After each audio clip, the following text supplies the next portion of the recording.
everyone, and welcome to Zest Zen with me, Shel Marie, the podcast that'll take you on a journey from the hustle to the harmony, fueling your passion whilst finding your peace.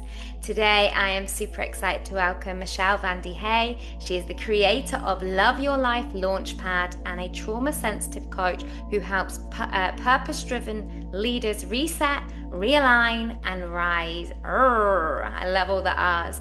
After facing unimaginable loss, Michelle transformed her grief into a mission to empower change makers to care for themselves while creating lasting impact in their organizations. Through her work, she invites us to reclaim harmony, embrace compassion, and lead with more clarity and heart.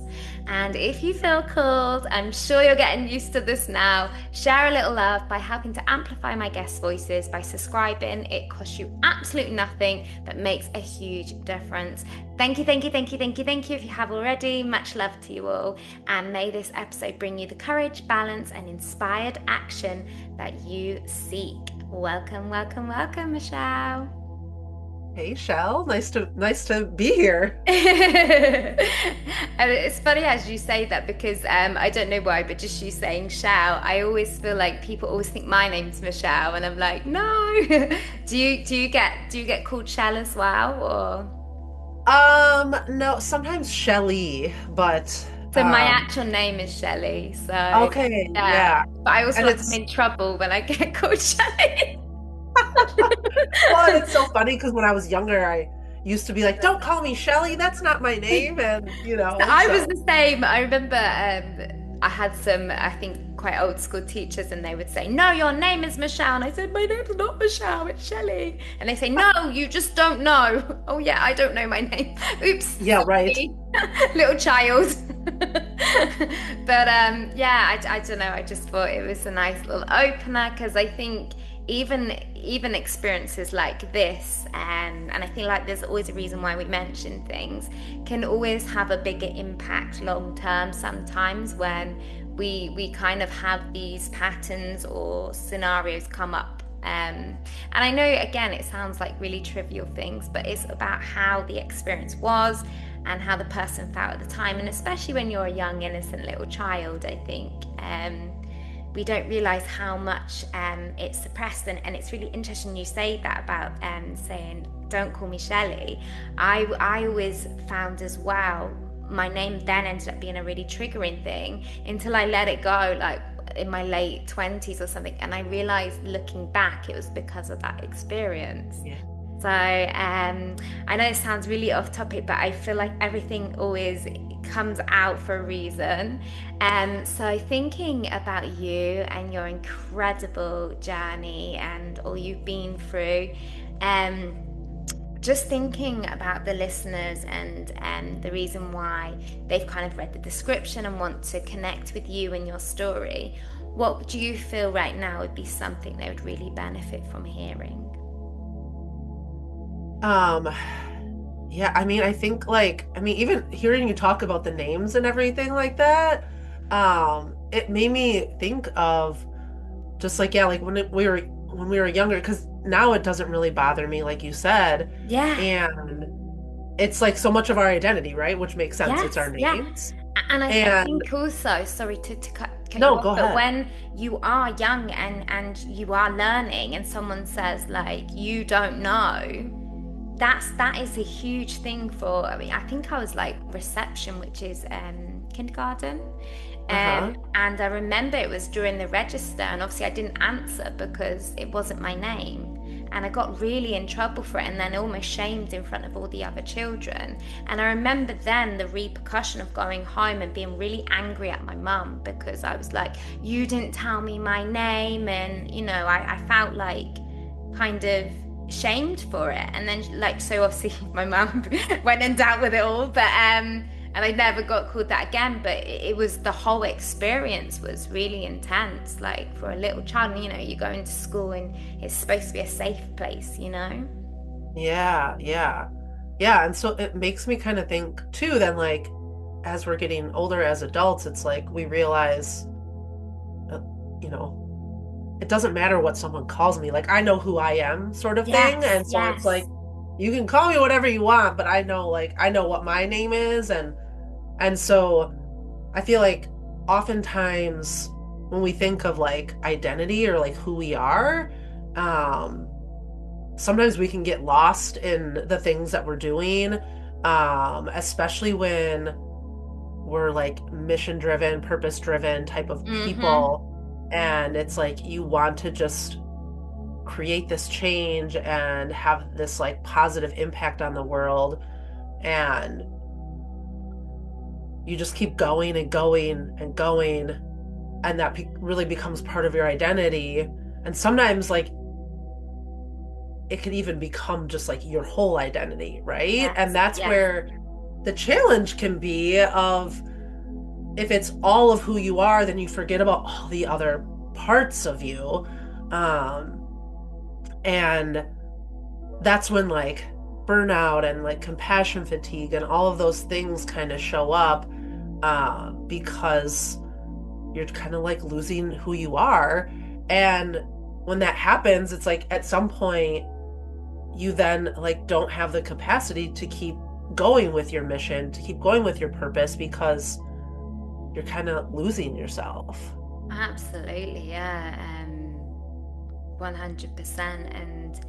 And I guess what you touched on really beautifully as well is it's so important for us to continuously be questioning and be conscious in every decision we're making, because even in the celebrating we can very much lose ourselves and be so focused, so tunnel visioned, and yeah, like what you say, miss all the beauty of what's unfolding. And yeah, I think, and again, it was from me being conscious and having that moment of, why do I always feel triggered when people write my name wrong? Why do I always feel triggered when they say it wrong? And going back to that memory and being like, oh, and like what you say now, it's like a 360. I'm the person now that's like, oh, it's okay, don't worry, write it how you want to write it. But I realized it was something I held for a long time, unconsciously, until I really thought about my behavior and why I was allowing something that I at the time didn't realize to really affect me so much. Yeah. And I'm sure I would love your take on this. And the beauty of life, whether we wanted to call it the beauty or not, it keeps bringing back like the same patterns, the same scenarios in different situations. When you're, at a job, and when you're this, it will keep bringing it back, and until you really go like, why do I keep doing this? I feel like for you to sit and actually, really understand the core, the real root of it, and pull it up and be like, this is so silly, like, and not, it's not always silly. I know that there's much deeper cause, but it's so freeing, isn't it? It's so Yeah. Well, liberating. I think that's the thing is like a lot of times these like younger parts of ourselves that we need to heal, it's like it seems so silly now, but like at the time Oh yeah, it it'd be huge. wasn't. Like Yeah. absolutely huge for a little 3-year-old, and then there's is the adult who essentially is there to take care of you. It's your first time being away from home, and you're now in this setting with this person that you're just learning to know, and now they're telling you everything that you knew about yourself is wrong. And again, that sounds a bit dramatic, but your name is quite a big identity for a 3-year-old. And yeah, it can have a big impact, because then equally you don't know what the response was with the meeting with my mum. So then how her own potential wounding could have been surfaced, and then it creates you know a little friction or not so much welcoming. And that's the thing. And being a teacher previously myself, I know that if you have anything unhealed and you enter that classroom, oh my gosh, you need to address it because essentially I feel like they don't intend to, but particularly the younger generation, they just seem to tap into that, and they don't mean to, but they will bring up everything. And I believe more than like my career, I healed being a teacher. Yeah. Yeah. I Really mean, healed. I'll tell you, definitely. it Well, was 10 times better than any therapy session. But right. did Well, I and realize it's at the time? Absolutely not. well, and I think like especially if you're teaching really young, like Yes, yes. younger children have more like they have more of their intuition. They have more of those like those parts of us that we lose going through life and having all these experiences and being told, being told these things that like, well, that doesn't make sense or whatever, we start getting into like quote unquote like reality. Um, but then that's like in the context of how I talk about it is usually like this like authentic self and conditioned self. So like we get conditioned to change our beliefs and so our intuition goes away and all these things. So like yeah, kids can really tune into that so Yeah. much easier, and it could be like great for your growth, or I think especially for teachers it's like it can make you burn out because you're like you don't Yes. know what's going on, and it's just like I can't. And I think with any part of us it is like it'll keep showing up until Mm. you do some healing around it. And it might show up in different ways, but it's like Yes, it's just yeah. going to keep showing up until you heal that part of you. Absolutely. Um, Yeah. and I think, and I'd love your take on this, and I think, now thinking back, we need to be, because there'll be some people now that will probably be going, oh, and I really want to say, like, and I know this sounds so obvious, but there are multiple layers, multiple experiences. Yes. So yes, we can go on that now, that scavenger hunt of oh, be kind and compassionate to yourself. This is not now okay, I'm gonna really dive into everything and sort no, like still allow what you said, because then the tunnel comes again. Allow to be in the moment, present as much as possible, and just curious, interested. Yes. Okay, that's really interesting. Why has that, like, surely that shouldn't have given me this response inside, but there's something inside me right now that's feeling a little bit like, I don't know, a little triggered or a little friction. Why is that? Because that shouldn't be causing that. Then be curious if you want Yeah. to. But I think healing, and I'd love your take on this. I feel like healing can be something we just keep generating and generating and generating, and then we get lost in that. And sometimes we just need to, just like what I say, be here right now in the moment, Yes. and not try to, okay, I'm gonna fix everything, because again, we're going after something that maybe, give yourself some grace. Maybe you've already overcome it. Yeah. And I mean, I'm of the belief that like I don't know if we're ever like fully healed, and like No, so like no. because like you said, like the layers of healing, like there's always layers, and it to me it like doesn't mean that's a bad thing. Like it's not like we always have to be like working hard or whatever. It's just like new things will come up and you're like, huh. Like you said, like having that curiosity type of mindset of like, huh, I wonder why this is coming up. And especially when you're like, man, I've done so much work around this certain thing. Why is Yes. this coming up again? It's just like deeper layers. And sometimes once you've done some work around it, when you get to those deeper layers, it doesn't take as much work to work No. through it because you're just seeing it again in a different way. And there's just like that next layer that you're going. Yes. And it Yes. kind of like means you're going, I don't want to say like you're kind of like elevating really, right? Yeah. Like Yeah. you're Yeah. rising in this way of like just being more aligned with your authentic self. Exactly. And I think, like, diving a little deeper into it, which I feel like you were touching on, often when you truly look at all the different scenarios, they kind of sometimes have a connection. So it won't be as explicit as the name reappearing. It might be something of someone telling you that your truth is incorrect. So Right. it will come in multiple layers. And so again, that's just being curious, isn't it?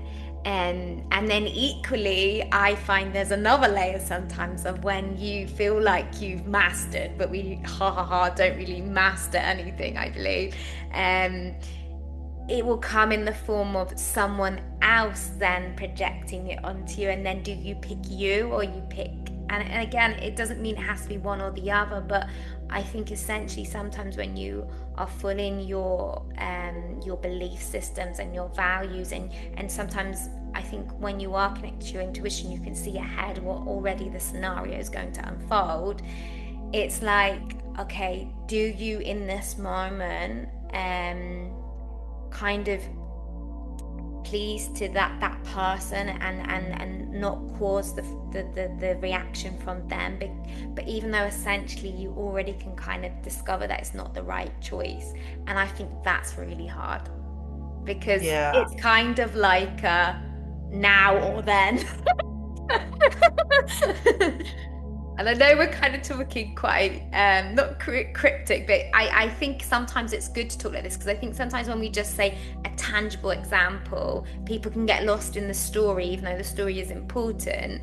And I think when you talk a little bit more like this, it allows people to just like kind of relate to the words, and then have Yes. their own whatever come up. So. Yeah, definitely. Definitely. Beautiful. So I know that and obviously feel free to share whatever you want to share. Like it's your time, it's your voice, and what you feel will benefit people. But I know that a big part of your journey was to do with personal grief and loss.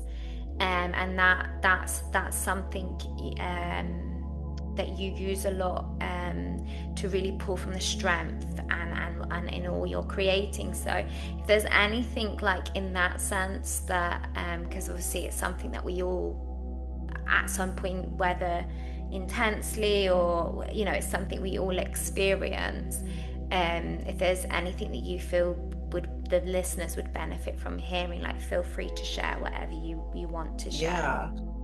I mean, so I had a son that died in 2018, so almost 8 years ago now. Um, and actually prior to that, I also had a nephew that had died 2 years prior to that, and I was his primary caretaker during the day because he had significant disabilities. Um, so I was basically like his nanny while my sister Yeah. and brother-in-law worked, and then my son died. And it was the interesting thing about that is I feel like growing up, like I had grandparents that died, but like it didn't seem like it was like a big thing. And like other than that, there was no like these like out of order deaths or anything like that. Yeah. It wasn't until like adulthood where I was like, what is Yeah. this? Yeah. Um, and it like specifically when my son died, um, the like depression and anxiety and PTSD and all of those things really came up for me, and it was definitely like this like awakening of like, oh, when people say they're like when someone's depressed, it's like, yeah, you can't really like do Say anything it. about it per se. Like when you're in that moment, it's like you can't just be like, well, just get up, just do it. Because something that I learned about myself in doing like, all the different like personality type of tests, um, the Clifton Strengths Finders is one of them. And one of my number one strength is positivity. And Mm. so like I always used to be someone who was just like, oh, like just do it, right? Like you can just be motivated and just move on or whatever. Like, and so that time in my life really just like taught me about how challenging it really is when you are dealing with depression and PTSD and like things like Yeah. that, and trauma. And it really taught me about like, oh, I and like doing my work as a holistic life coach and those types of things of like traumas that I had in my life that I didn't even realize were trauma.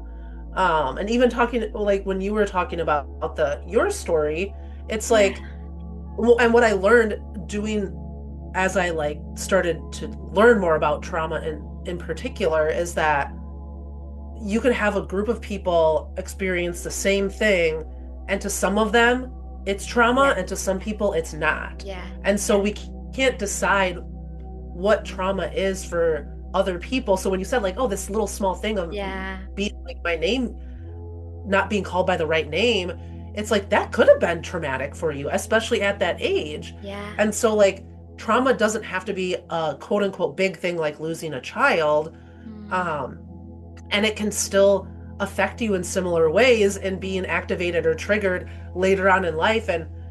And depending on what your body does to protect you, because that's your body does these amazing things to protect you from trauma. It's like you Mm. might not even remember what it was necessarily, Yeah. or you remember something that happened and you're like, that was that was trauma for me. I didn't realize that because you just got so used to, like, you got so good at just being like, no, I'm fine, I'm good.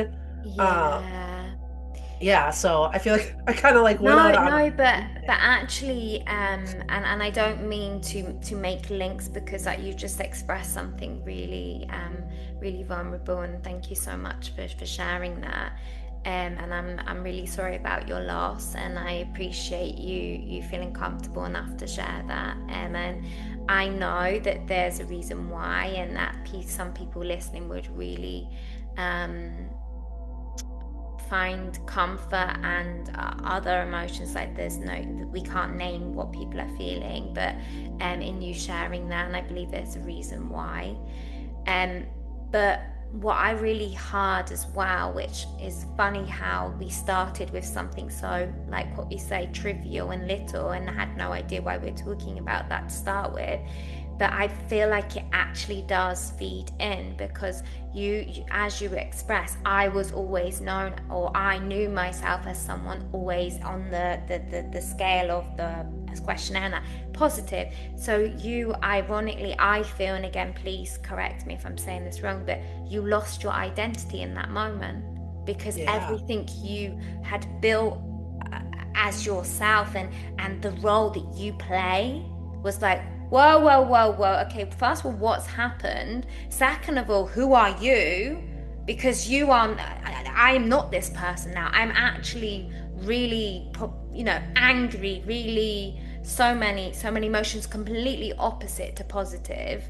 And I think it's really important that you've mentioned that because again it goes back to what we were talking about of missing the moment and being so channeled because I am this, I am doing this, but we're not really anything because we are so multidimensional, we are so flowing through life in so many different seasons, levels, ways, life-changing opportunities that sometimes, like we say, come and we don't even see them coming.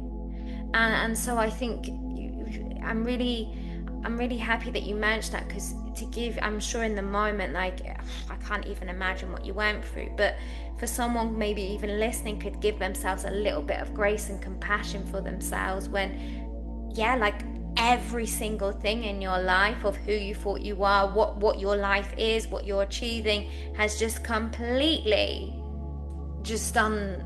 You don't even know anymore. Like, where do I even begin? So thank you for sharing that. Yeah, yeah. And it's just it is interesting to all of a sudden just be like, I literally just can't even get myself out of bed. It was Yeah. just like such a weird feeling. And then also living in a small community. Um, so Mm, our son died from SIDS, so like in his sleep. And so it was like we had like, ambulance and police and all that kind of stuff. And the PTSD was something that is very like it just comes and you don't know when it's coming. And one of the pieces of that for me was one of the police officers, his sons were in my daughter's class, and um, I chaperoned on a field trip later that year, and he was chaperoning too, and I just saw him, and I would like literally like didn't know yeah. what to do, Yeah. and I just like I I couldn't talk to him, or like it was one of those things where I wasn't expecting to see him, Yeah. and learning how to like work through that was such a challenge. But like And then even like hearing an ambulance used to be really triggering for me. Like all of these little things, like seeing like kids sleeping, like babies sleeping was Yes, very yes, triggering for me. yeah. Um and yeah, so like needing to work through some of those things was Mm, really hard. And it's like sometimes you don't even know it until you experience it and you're like, oh, I didn't realize that was going to be um so challenging. Or like watching a movie and yeah, watching someone do CPR was very triggering for me. yeah, Um and so yeah, just like having to work through all of those things. And in doing that, I really learned more about myself and these younger parts of myself that I needed to heal as well. And yeah, like I am not someone who says like everything happens for a reason, because I don't think everything happens for a reason, but I do think that um things like this that happen, there are things that happen after that are really like meant for us. yeah, Um and it's very interesting to even think about the people that I've met and just all of the cool things that I've done now because my son died. Like I have so many friends now where I'm like, I had someone where we were at an event and someone's like, "Oh, how did you guys meet?" And I'm like, "Because both of our kids died." Like it was kind of like it kind of made both of us laugh a little bit because I kind of forgot how we met, but it's like we probably would have never met if that hadn't happened. And it was someone that I'm a really is one of my really good friends now. And so I wow. think there's like beauty in some of this stuff that happens, even though I don't think it necessarily happens for like quote unquote a reason. No, Um, no, but I think part of that was like this healing that I needed to do, and like not ignoring it. Because I think before it's like obviously like I'm still a very like positivity is just like my it's just it's easy for me. yeah.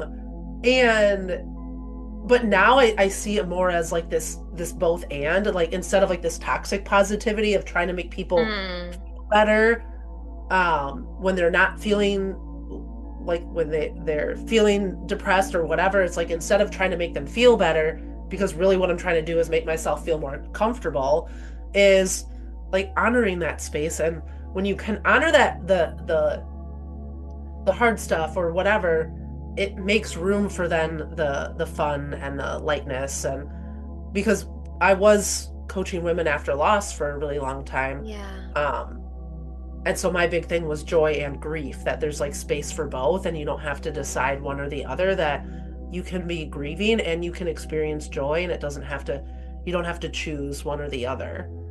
That's really important what you've just expressed because I often think, there's, and whether it's societal or we've generated that in our own mind, often the two polarities of emotions, we give ourselves so much a hard time with it. And I think that's really, really important what you just expressed. And I know that people listening to this right now, this could be on so many different multiple levels depending on their own experiences, what stage they're at, and what they're going through.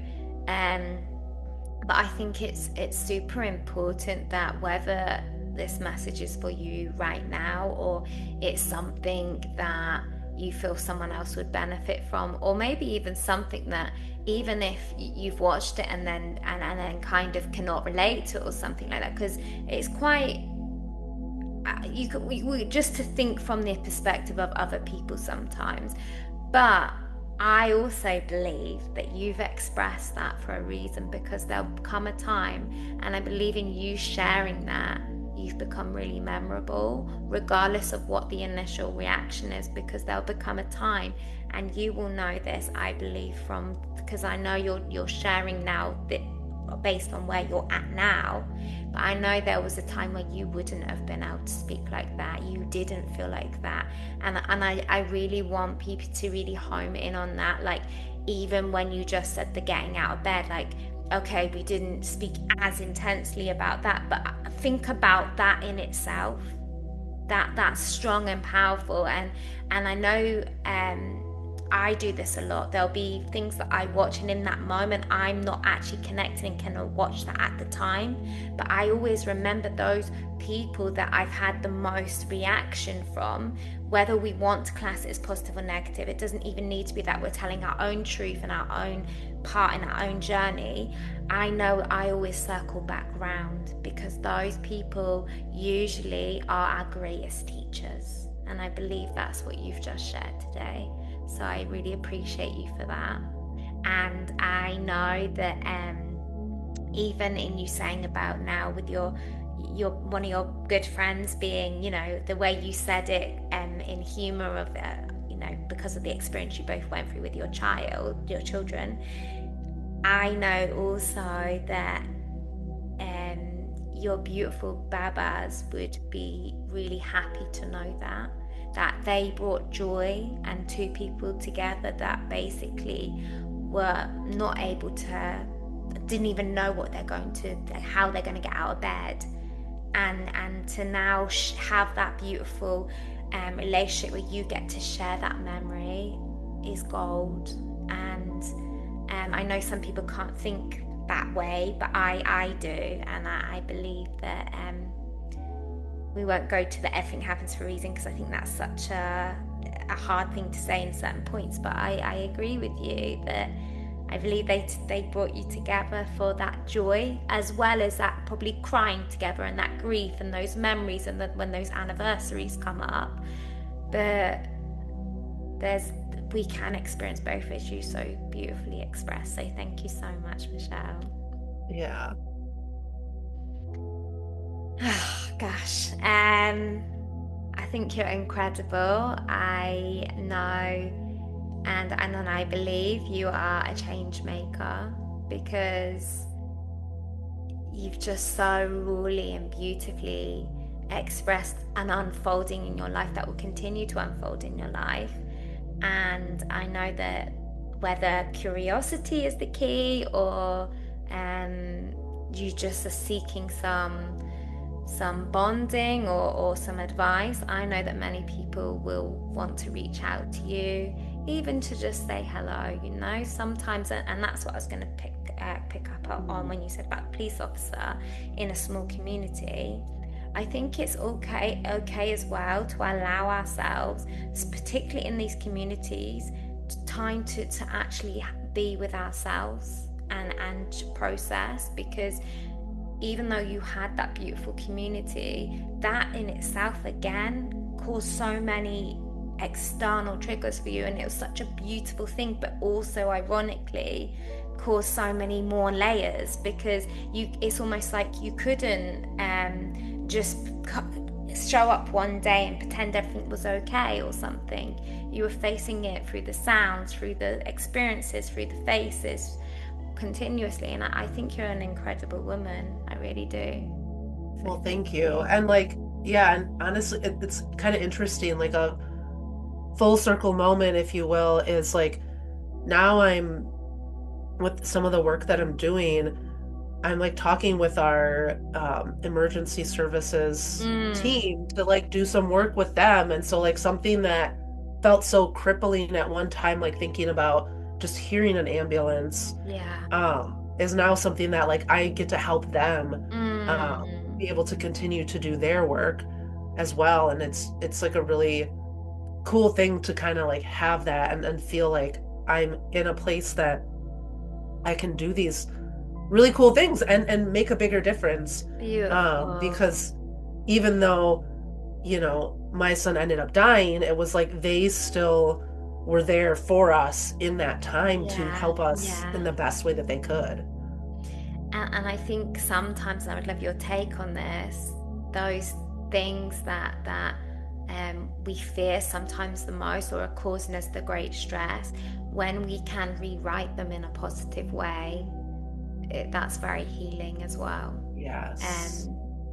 Because we get trapped into that otherwise. And I'm not saying that you can now turn on the TV and not go back into a memory, like you went through a very, very hard thing that I can't even imagine most people would ever want to go through.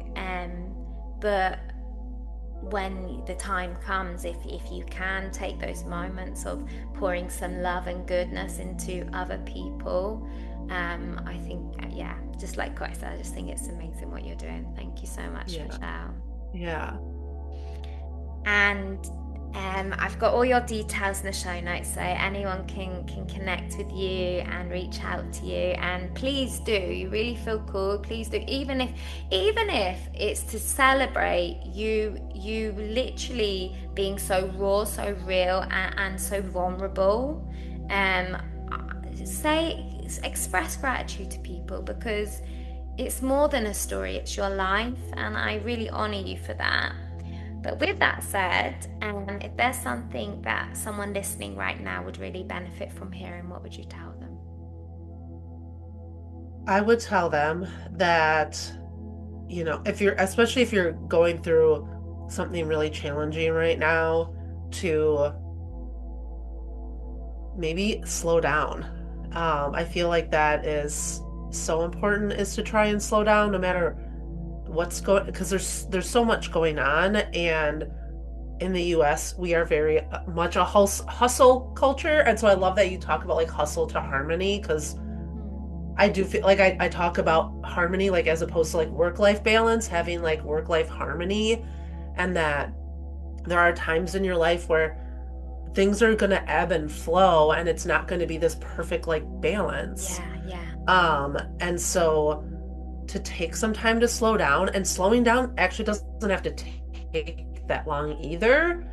And it can help you to accomplish more things really too. So yeah, like for me, the slowing down is like when I'm done here, if I had another meeting right after, but I only have 5 minutes in between, I'm like, okay, I have 5 whole minutes.